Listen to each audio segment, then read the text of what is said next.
Hi, this is your host, Konishis Green, your Black Woman CEO coach and the founder of the Black Woman Rise movement, and welcome to the Black Woman CEO podcast, a podcast dedicated to helping Black women entrepreneurs to get paid to do what they love, own their time, and achieve financial freedom. So sit back, relax, and enjoy the show. Hey there, this is your host, Konishis Green, and I'm so excited to be on the phone with my good sister, CEO friend, Taria Pritchett. Hey, Tara. Hey, Konishis. How you doing? We're finally on the phone getting this done. It's been months in the making, right? Yes, I agree. I agree.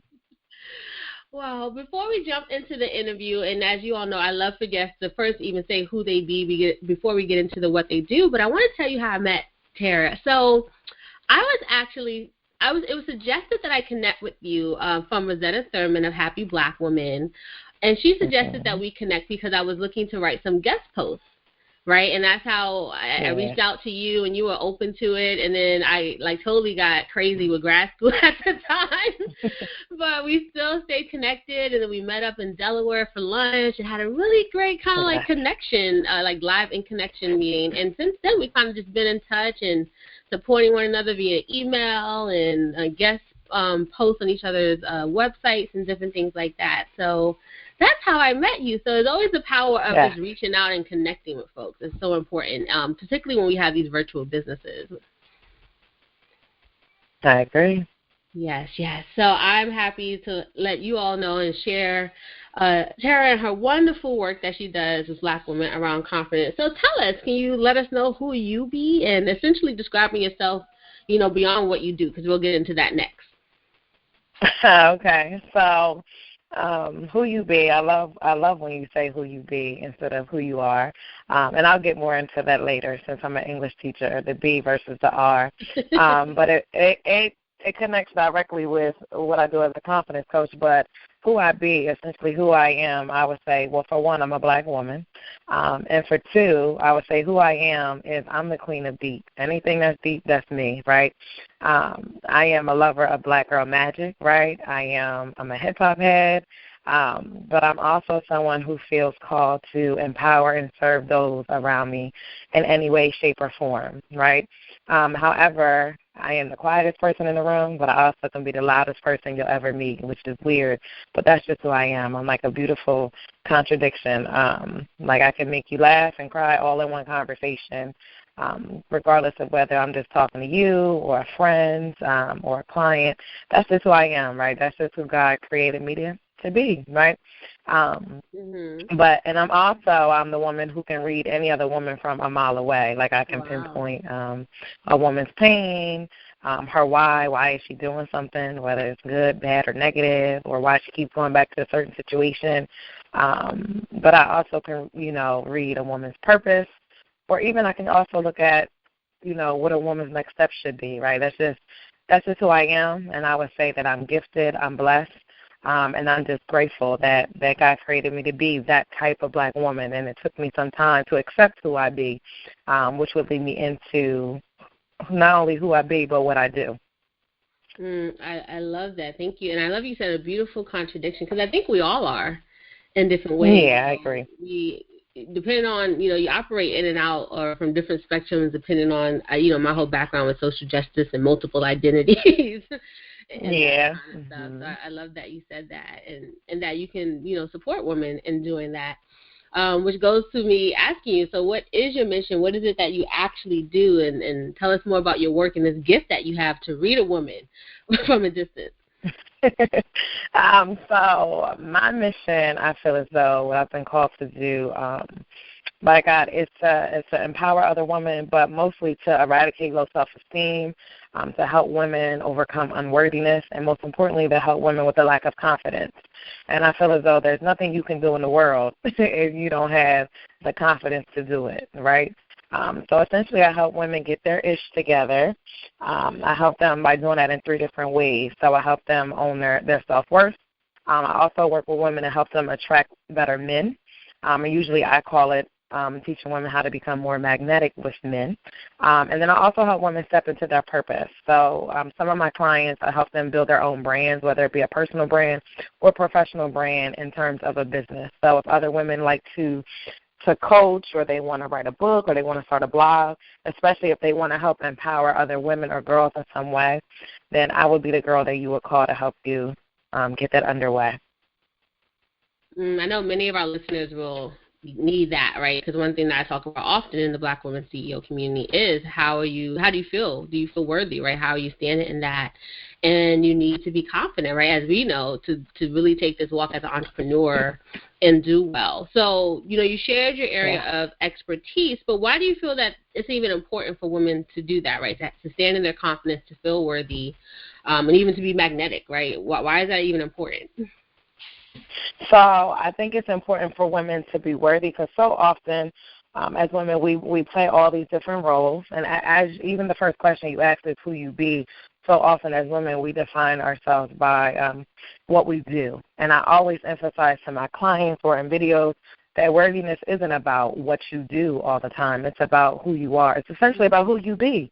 And I feel like we get lost in that. And I know in this day and age, social media certainly doesn't help with that, because we all want to do and take pictures and do this and do that to show that we're doing this and we're doing that, instead of really showing who we are and all the different multifaceted things about ourselves as women.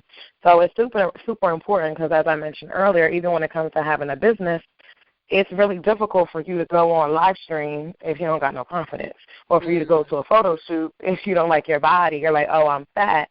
And I know for a long time that held me back from doing my photo shoot that I did just a year ago, because I'm like 40 pounds overweight, and what do I look like getting up and taking pictures, like in front of people and then posting them everywhere? But if you have confidence, you can push past that. It doesn't matter what your size is, how you look, what you have, what you don't have, or what you do. Confidence is really about who you be, right, and who you are as a woman. So it's just an essential piece that you need if you want to be successful in essentially any area of your life as you continue to move forward on your journey. I definitely hear you. Like, it's crucial to showing up, and I say show up and show out, right? And like you said, how are you going to own a business, right? How are you going to be doing Facebook Lives, or even the fact a picture, right, a headshot, or whatever. Is like, you have to in some way feel confident in your ability to, well, one, your physical self, but also your inner self, that you're like, this is not all that defines who I am, even if I don't feel comfortable that I'm 40 pounds overweight. But it's like, hey, that's the situation, so we're going to make it happen while I go about life, right? Mm-hmm. And like you said, but in service of your mission and vision, because, if you don't show up, they're going to continue to be other women who are challenged by this, and that's going to be holding them back from fulfilling their purpose, or maybe attracting that man, right, that they want, and many things that you help women with. So I love it. To show up, show out. You got to be confident. So how did you come to own your role as an expert in this field? I know you said it took you a while to get to that place and really even say, like, this is my gift, but as well as your role just as a CEO of your company, saying, like, I'm a CEO, I'm the leader of this. So I actually let me backtrack because I'm getting excited. But I came into this role as CEO about 5 years ago. I had a hard time finding a job. So with that time between interviews and applying to teaching positions, because not only do I feel like I've been called to be a confidence coach, but I'm also an English teacher. So that's another area of expertise that I also have, and I carry both of those with me daily. But when I had a hard time finding that teaching job, I sat down at my laptop and I started a blog. And at the time, that blog was called Regal Realness. And I just wanted to share experiences for Black women and other women of color about things that I had been going through. So what really sparked my business was a failed relationship that I had, in which my partner, he ended up cheating. He brought a baby home, and at that point on, who I was completely wrapped up into that, right? At that point in time, I didn't realize, like we've been saying all along, that the worthiness is not about, what you do and who you're with, right? It's about who you are. But at the time, I didn't know that, right? And after that experience, I went on my own, self-love and self-worth and self-confidence journey.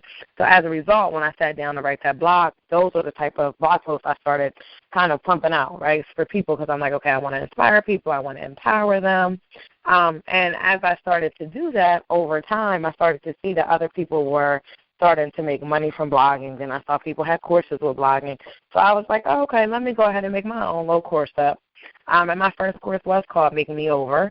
And I spent all this time putting it together. I remember waking up early in the morning, setting it up. And at the time, I knew nothing about being a CEO, nothing about launching, nothing about sales. And it showed, because once I got everything up, girl, nobody decided that they was going to buy. So I'm like, okay, obviously I'm doing something wrong, right? Mm-hmm. So obviously, and I had got it all designed nice. I like this graphic designer, and I had no idea what I was doing. So at the time, I'm like, maybe being a CEO is not for me, because I didn't know anything about, ideal client. I'm just going to throw out a couple of terms. Ideal client, having a sales funnel, how do I attract people in, how to use social media.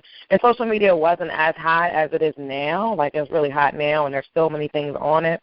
So at the time, I just felt like I was like a failure. And then on top of that, I had a family member, then a mentor. They kept throwing out at me are you sure you're old enough, right? It's that enoughness. Are you enough? Are you sure you're old enough or qualified enough or certified enough to really be the CEO or really be this coach, right? And they kept throwing that at me. And as a result, obviously, my self-esteem was plummeting at the same time. So I'm like, okay, maybe this just isn't cut out. This being a CEO is not for me. And then that's when I decided enough was enough, and I hired my own, my first coach, and I did my first coaching program. And through learning from another confident and successful CEO is really where I started to learn how to own my own role as a CEO, because I saw the way she walked and she talked, and she was just like a diva. And she was really successful, but she had it in every area of her life.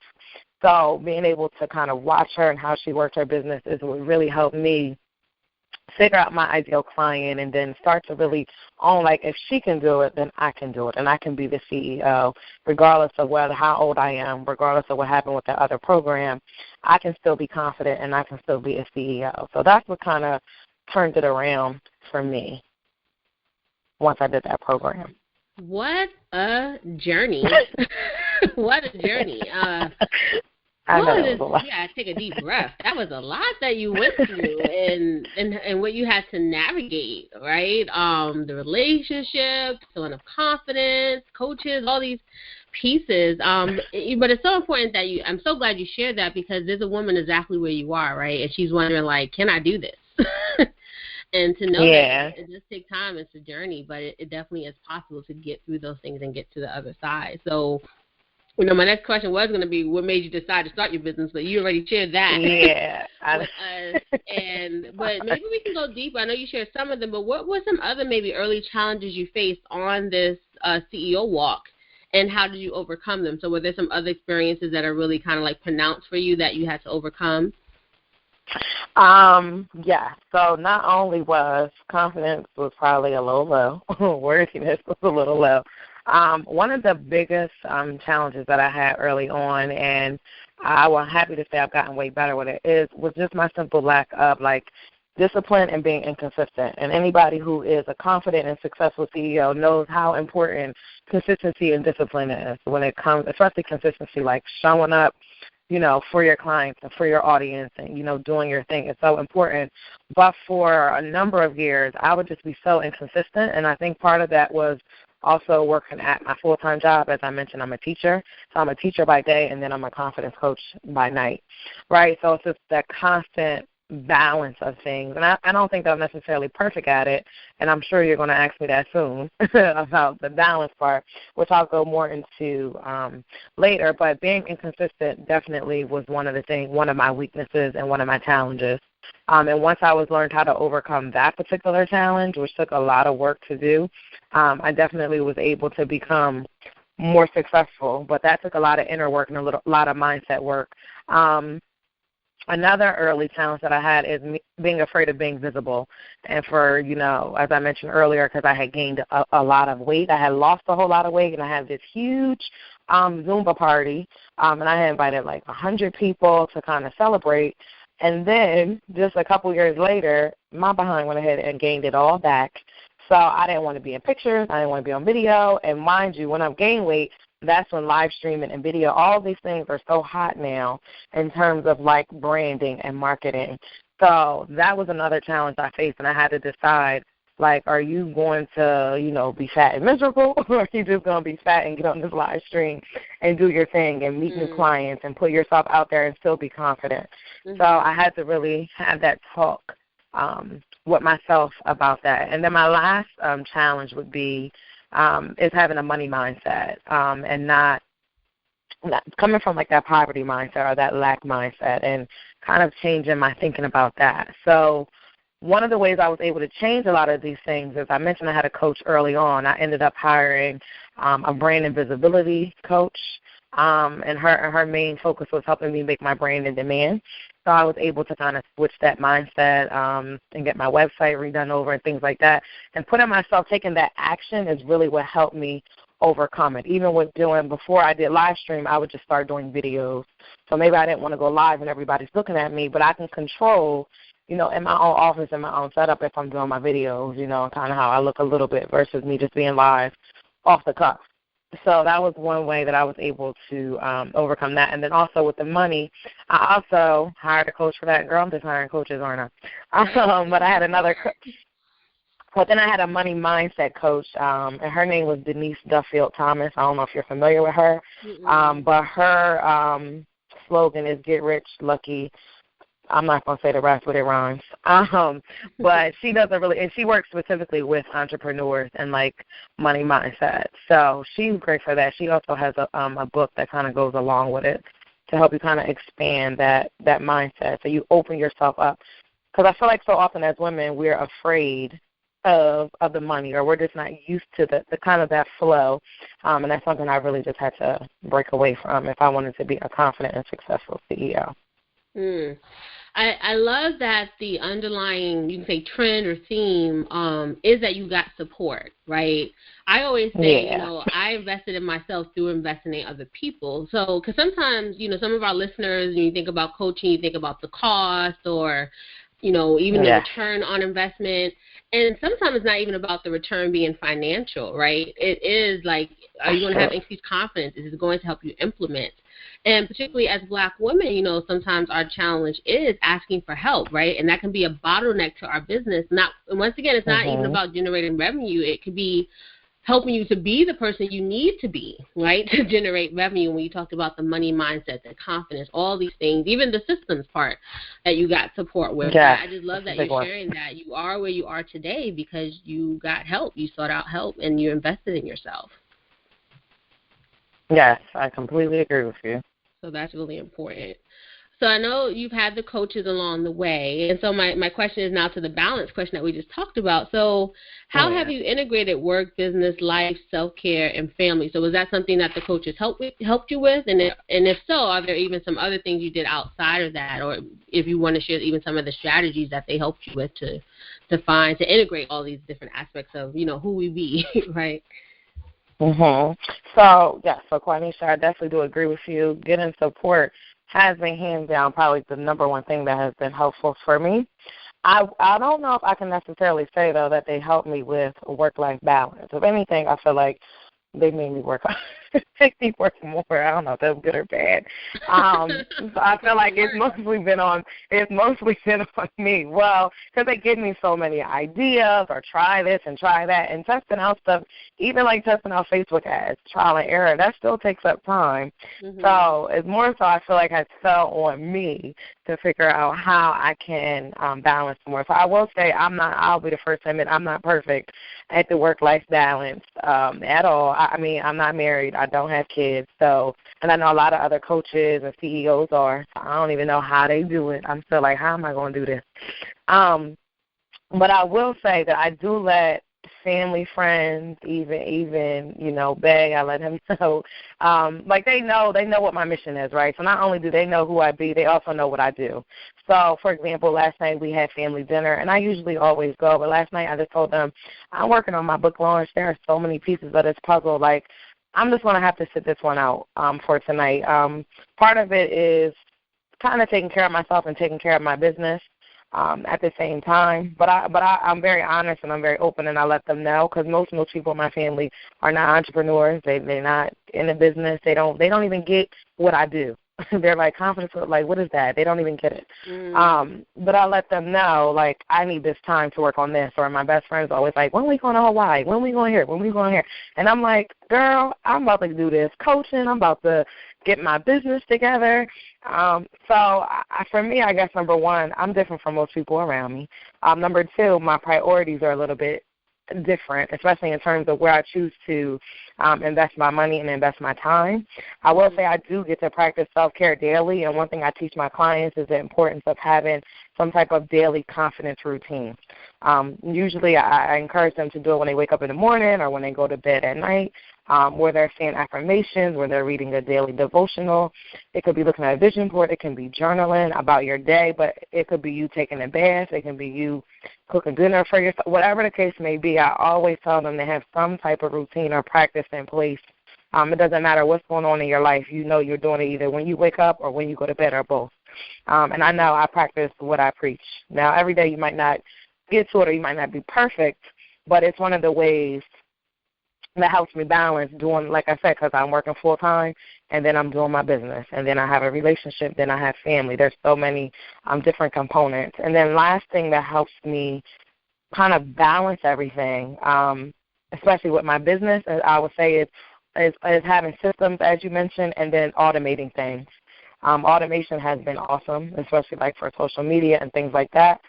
Automating my email newsletters, because I can be out, like me and my family, we went to New York last week, and people are still getting emails from me. People are still getting things from social media from me, but I'm not sitting there at the computer like I used to be without any type of balance in my life. So I would say automation, and also hiring other people to help you. Like right now I have, it's been almost a year I've had my social media manager. She's phenomenal. She gets my vision. I don't even have to, tell her stuff, and she'll pick up on it. She'll make graphics. She'll be posting, and it'll be like it's me. I got lucky. I don't think so, but it really does help a lot when she's doing that. And, again, it frees me up to now I can go on a date, or I can go hang out with my family at dinner or something like that, because she's taking care of it. She's automated, and she's putting it into motion and formation. I love that you shared the communication piece is so important. Sometimes, we got a family invitation, or if, like you said, you might have a standard family thing that you do, and then you can't make it, and then we go anyway, right? And we feel some resentment while we're there because we I should be. Yes, that was me. Coast, right? Yeah, and that's how I used to be. But the fact that, and I think this is where the confidence comes in, the worthiness of saying, one, that knowing that your family loves you, and maybe they're not going to even think less of you if you don't show up, but also feeling the confidence and feeling worthy enough to know that, this is a priority for me. I'm going to put the time into this and negotiate something else, right? That you are putting yourself first, your dream and the desire that, the business is a vehicle for, and prioritizing that. So I love the communication piece of how are you using communication as a way to honor yourself. That's kind of what I heard you say, as well as with the other strategies. But I hear the root of that, as I know and is the confidence, is the worthiness that is so necessary to do that. So thank you so much for sharing how you've been integrating all this. And so how do you go about, though, I know you said with the coaches particularly, they gave you all this work, right? So how do you go about, setting your own goals, executing, and staying focused, even though you're negotiating these things really well? So that's an excellent question. So as I mentioned earlier, I really struggle with being consistent and being disciplined, and that goes along with the goals. I would have goals, but then I wouldn't execute them, or I would be so focused on a whole bunch of different stuff. And I can remember early on going to Panera Bread to work on my business one summer. This is before I hired my first coach. And I got so frustrated because at the moment I kept thinking, as a CEO, what should I be working on every day in my business? I kept sitting there and I couldn't figure it out, right? At the time I had no coaching, anything like that. So I didn't know really what I was doing at all. And that's probably why I ended up in a program like a month later. Because I just couldn't think of it. What do I do? And obviously now that I've spent thousands of dollars and I've coached under a number of women or in different programs, I have a much better idea of what I should be doing. So as a result of that, it does help me set I'm trying to think of the right word, set goals that are more of a priority in terms of a business and how to be effective and how to really generate income versus, in the past, I used to spend a lot of time blogging, right? Like I said, I started out as a blogger because I like to write. I'm an English teacher. I like to write. But as I continued on my journey, I realized that there were other goals, such as revenue-generating goals that I should be focusing on more. Not that blogging didn't necessarily bring me money, but there are other things that I could be working on that could not only help me fulfill that desire and passion I had to write or to teach, right, but that could also help me generate money at the same time. So I think for me it was about me having clarity and becoming clear. It was also about me having, more knowledge and learning what exact goals do I need to actually focus on, right, because we can set goals all the time. We can make vision boards all the time, but do you really know what goals you should be setting? And for me, I think since I was in like high school and in college, we always, we had planners or we had calendars and all that kind of stuff. And for the longest time since I graduated from college, planners just haven't, I don't know why. When I was in college, I was planner of the year. I would have my little planners all the time. But now I don't even use a planner, right, which is ironic because there's so many things that I have to balance. I usually use like Google Calendar. And only just recently I've really come to terms with I work better when I set weekly deadlines, that I get certain things done by Sundays, right? I've tried like so many different methods, and I think honestly, we really just have to find what works for us. So that's honestly, just even recently, I've learned that really works for me to kind of set my goals, execute, and to stay focused. I know even for my clients, on a month-by-month basis, I send out to them kind of like a monthly reflection sheet. So I usually send it out on like the first of every single month for them to kind of go through. I know one month last year I forgot to send it, and people were sending me emails because I really didn't hear any feedback about it. But that one month that I forgot to send it out, everybody was like, can you send me that little monthly reflection sheet? Right, it's something so small. It takes me 2 seconds to make. But they all were like, can you send me that sheet? Like, a lot of other coaches don't send that out. Like, can you send that out? Mm-hmm. So, I mean, the setting the goals, the executing, the staying focused, I think reflection is such a huge, huge part of setting the goals, but then actually executing the goals once you go through with it. Yeah, it's my background is in social justice, and one thing we learned is something called praxis, which is, I always say, the yin and yang of like critical pedagogy and education, where we talk about, you have to have action and reflection together. And you kind of I agree. In the sense of business, right? You got to figure out what you're doing. I love this idea of weekly deadlines, so I might be borrowing that from you if you don't mind, because I'm like, that go makes right ahead. Because, I notice sometimes when I have a deadline too far out, and this actually started in college. It's a very bad habit. And then it's like the day before the deadline, and so then I'm hustling to get it all done to say, like, I made the deadline. But yeah, it's better if I just set weekly deadlines and break it up, so this way you don't have this, like, rush, right, because you've been procrastinating or focused on other things. But I love the reflection piece, right? Of course, we talked about the self-reflection that we all need to be more confident and worthy and work out our stuff, and hopefully with support, but also reflecting on what's working, what's not working, right, and that you were able to have an assessment and figure out, like, this is actually what's working for me nowadays so that I can be active in my business. Yes, good stuff. Okay. So as we move into our, like, closing inspiration and advice that you have for listeners, what is one piece of wisdom that you would share with the woman who is frustrated building her business and desires to become a rock star CEO, right? Or another way to think about this is, what do you wish someone told you when you started this journey? So I wish that somebody told me, and I learned this a while ago from life coach Anthony Robbins or Tony Robbins. I don't know. It's always stuck with me. And he always says success leaves clues, right? So success leaves clues. So whatever you're frustrated about, whatever, you desire to become, somebody is already doing it, right? You want to be a talk show host, they got Oprah. You want to fix your life, they got Ayana, right? Somebody's already done it. And if you are frustrated, success leaves clues. So somebody's already been at that frustrated place. So won't you go talk to that person who's been in that place and they've been able to move on? So you probably noticed throughout, as I shared, many things during this call that, like you said, the underlining message is the support piece. And it's very difficult to be a rock star CEO, a confident CEO, when you don't have any support, right, from family, friends, and all that, but also somebody who gets what you're doing in business and gets what it means to be a CEO. Like I said, there's nobody in my family that's a CEO. They don't know what CEO do. That's why I'm hired other people, or I'm in Facebook groups with other people who are confident CEOs. Maybe you cannot afford a coach. Get into a Facebook group with other people because people are doing free stuff all the time. Not saying you should be out looking for free stuff, but people are doing free live streams full of value. They'll just sit on their couch, sit on their bed, and they're sharing those things. There's always a way to get unstuck if you look for the clues from other people who are already confident CEOs. I would recommend trying a coaching program if possible.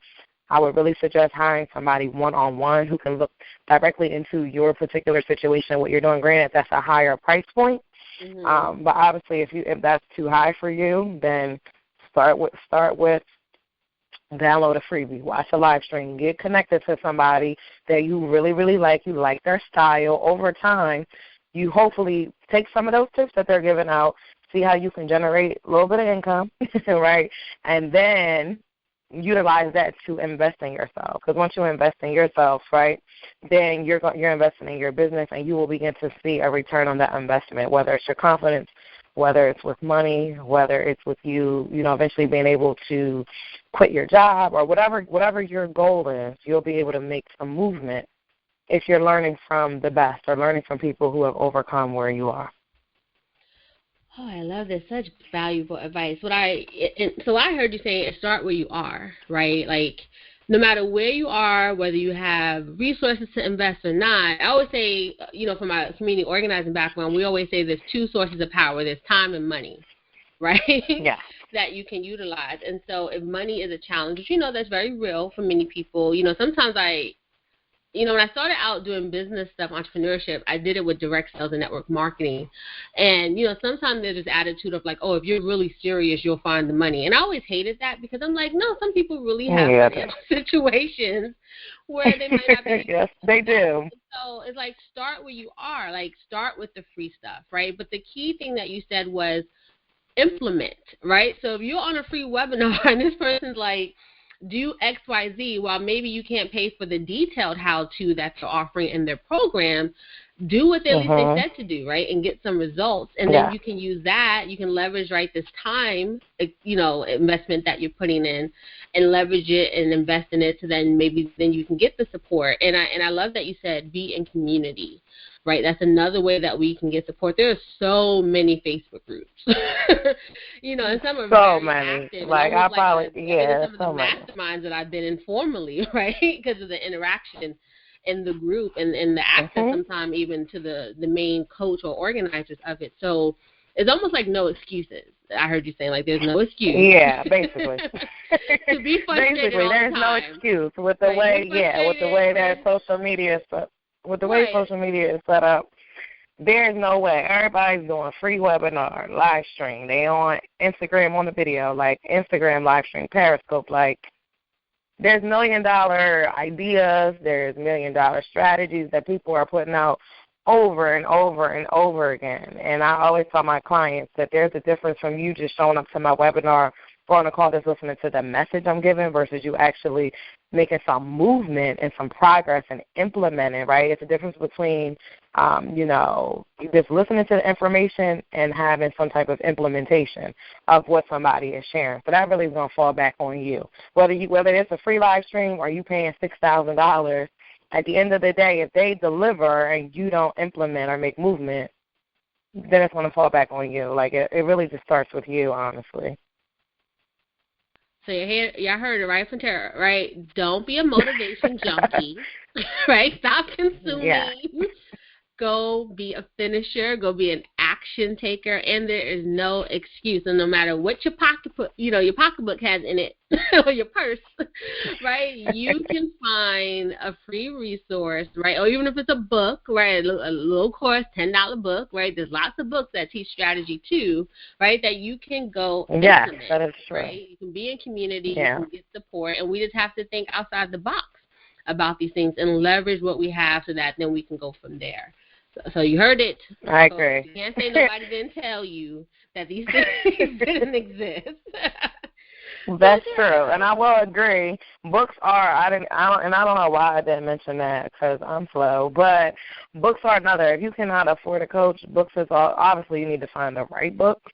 But books are a very inexpensive way to basically coach yourself or get knowledge, right? And my first coach that I told you that I ever hired, she always used to tell us, because it was a group of us, is that information will change the season of your life, right? Mm-hmm. She always told us that over and over and over again because she just believed it so much. And not only, obviously, she wrote like 20 books or something, like she wrote like 1 million books.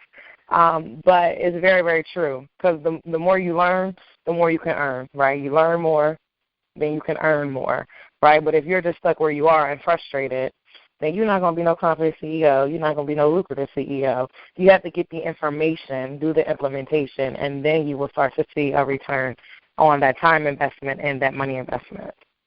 I love it. Information will change the season of your life. That's great advice. So what's your personal mantra or motto or saying or quote that you live by? So my favorite mantra, I actually kind of have 3, so hopefully that's okay. They're short and sweet though. But I would say that I kind of live by 3 different truths, right? And which are basically the premise of my book, which is Born Fearless: How to Unleash the Confident Woman Within, which I've broken up into 3 different sections.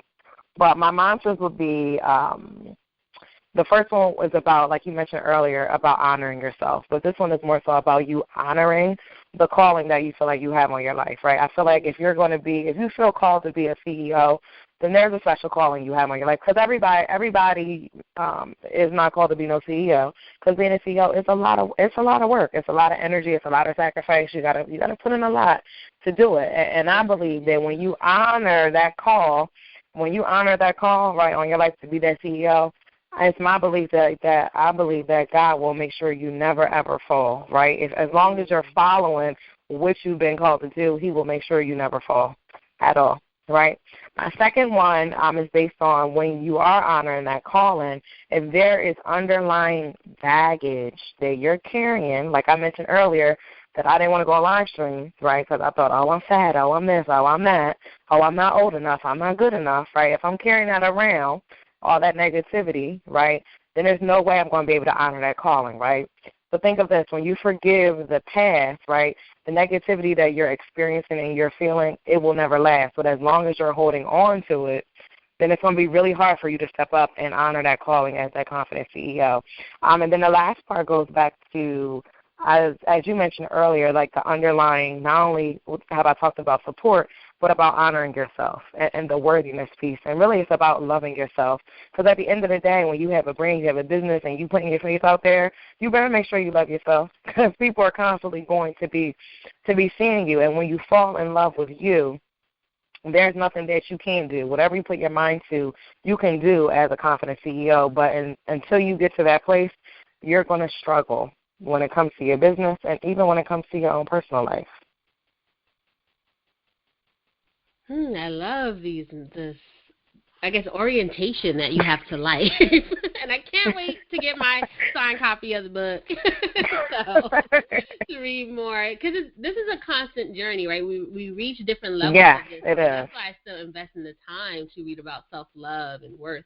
Because, you learn different things from different people and their life experiences, or even just new exercises, right, that helps you think differently. Yeah, I agree. I loved everything that you shared.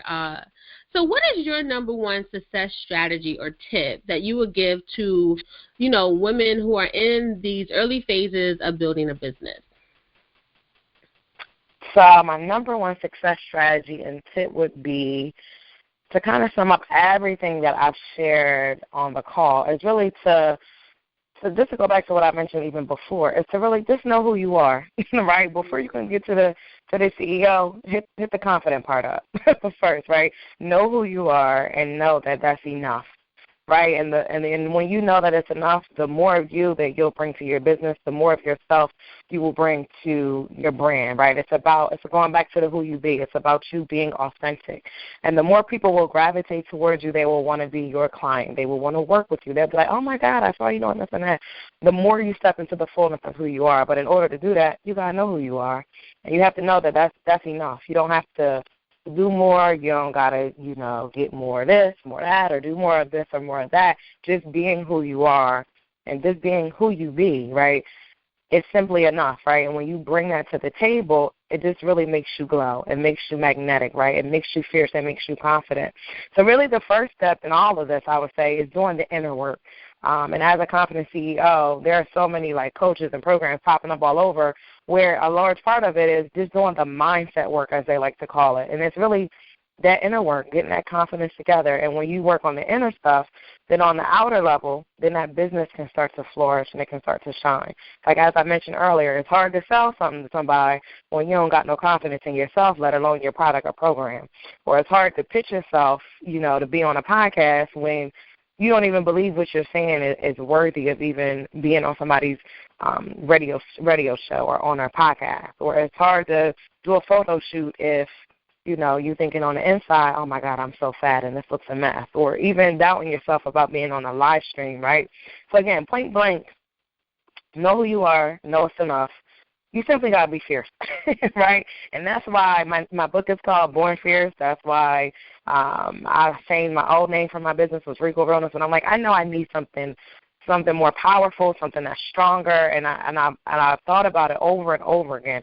What would be super powerful? And then that's when I eventually got to Unleash Your Fierce, right, which is now the name of my business. It's now the name of my brand. And since I've honestly switched it, things have flowed so much better, right, because I needed something more powerful. Just like a lot of ladies listening, you need something more powerful in your life as well. And it's probably that fierceness, and you need to bring it full force. So it starts with you personally, and it'll overflow professionally, and that's how you become the confident CEO. Woo, powerful stuff, y'all.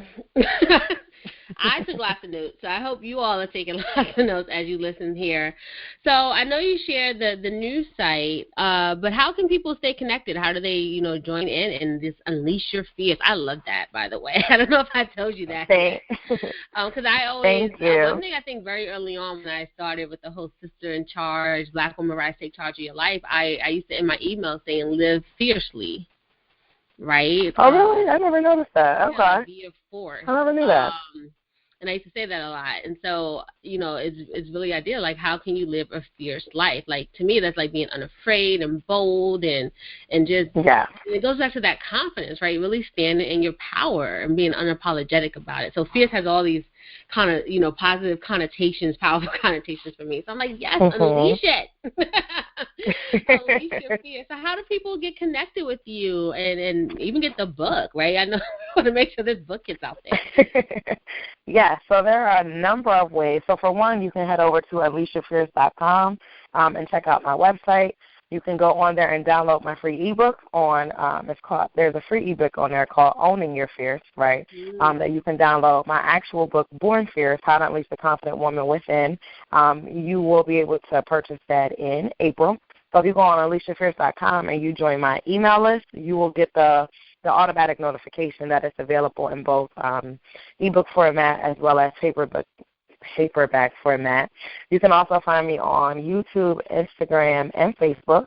And on Facebook, I do have a private community called the Unleash Your Fear Squad, which is a private Facebook group in which I do upload videos, I give tips, I give strategies. Sometimes I offer certain promos or freebies just to them because that's my Fear Squad. So those are the women who are like the most engaged, who are like always commenting and all that kind of stuff. So if you're about that fierce life, then you probably would want to join us. I love it. You about that fierce life. You about it.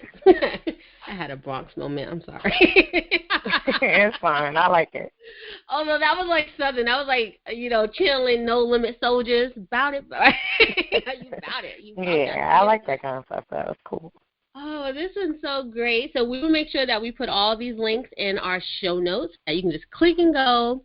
And thank you just so much for joining me and, coming into our community. Let me do this interview with you. I've got a lot out of it, and I hope our listeners did too. So please go connect with Miss Taria Pritchett, get a book so that you can live that fierce life and be about that fierce life. So this is Konishis Green signing off, and we will see you soon. Bye. I hope you enjoyed today's episode. And for more Black Woman CEO wisdom and expert tips, please visit blackwomanceo.com. So this is your host, Konishis Green, signing off. Until next time, remember, power is the ability to create your reality.